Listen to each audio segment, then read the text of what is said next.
Italy. I'm 27 years old and I'm a PhD student at the Department of Information Engineering at the University of Padua, which is from Italy.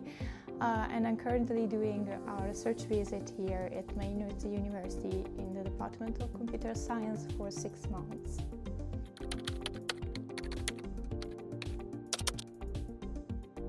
So my PhD project involves kind of preserving and reviving old computer music code that was used in the 60s, 70s and 80s to do computer music at the University of Padua in a Centre of Computer Music Research.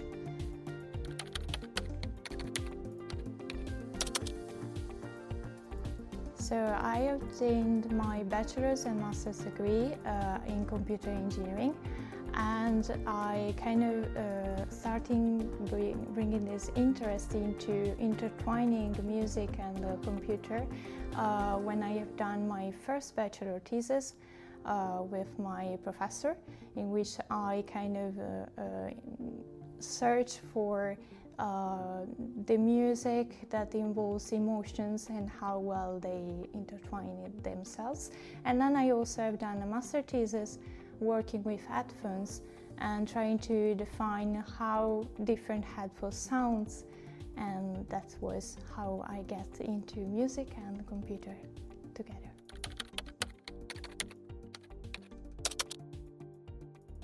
So from a personal perspective, I think that I'm most likely to be on artistic side than a rational side.